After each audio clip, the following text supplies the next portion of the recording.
தவிக ஆட்சியில் சட்டம் ஒழுங்கு சந்தி சிரிக்கும் நிலையில் அது குறித்து செய்தியாளர் எழுப்பிய கேள்விக்கு அமைச்சர் புஷி ஆனந்த் பதிலளிக்காமல் சென்றது சர்ச்சையை ஏற்படுத்தியுள்ளது. முதலமைச்சர் விஜயின் திருச்சி வருகையையொட்டி முன்னேற்பாடு பணிகள் குறித்து ஆய்வு மேற்கொள்ள புஷி ஆனந்த் திருச்சி வந்தார்.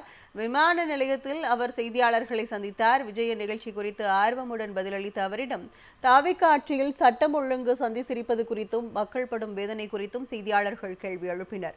ஆனால் அதற்கு பதில் அளிக்காமல் தெரித்து ஓடினார். அவரது செயல் மக்கள் மத்தியில் அதிருப்தியை ஏற்படுத்தியது. தமிழ்நாட்டில் சட்ட ஒழுங்கு சரியில்லைன்னு தொடர்ந்து குற்றம் சாட்டுறாங்க சார். சார், தமிழ்நாட்டில் சட்ட ஒழுங்கு சரியில்லைன்னு தொடர்ந்து எதிர்கட்சிகள் குற்றம் சாட்டிட்டே இருக்காங்க சார். சார் சார் சார் சட்ட ஒழுங்கு எதுல சொல்றாங்களே சார். தவிக ஆட்சியில் சட்டம் ஒழுங்கு சந்தி சிரிக்கும் நிலையில் அது குறித்து செய்தியாளர் எழுப்பிய கேள்விக்கு அமைச்சர் புஷி ஆனந்த் பதிலளிக்காமல் சென்றது சர்ச்சையை ஏற்படுத்தியுள்ளது. முதலமைச்சர் விஜயின் திருச்சி வருகையையொட்டி முன்னேற்பாடு பணிகள் குறித்து ஆய்வு மேற்கொள்ள புஷி ஆனந்த் திருச்சி வந்தார். விமான நிலையத்தில் அவர் செய்தியாளர்களை சந்தித்தார். விஜயின் நிகழ்ச்சி குறித்து ஆர்வமுடன் பதிலளித்த அவரிடம் தவிக ஆட்சியில் சட்டம் ஒழுங்கு சந்தி சிரிப்பது குறித்தும் மக்கள் படும் வேதனை குறித்தும் செய்தியாளர்கள் கேள்வி எழுப்பினர். ஆனால் அதற்கு பதில் அளிக்காமல் தெரித்து ஓடினார்.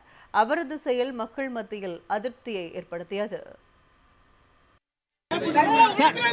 தமிழ்நாட்டில் சட்ட ஒழுங்கு சரியில்லைன்னு எதிர்கட்சிகள் தொடர்ந்து குற்றம் சாட்டுறாங்க சார். சார், தமிழ்நாட்டில் சட்ட ஒழுங்கு சரியில்லைன்னு தொடர்ந்து எதிர்கட்சிகள் குற்றம் சாட்டிட்டே இருக்காங்க சார். சார் சார் சார் சட்ட ஒழுங்கு எதுல சொல்றாங்களே சார்.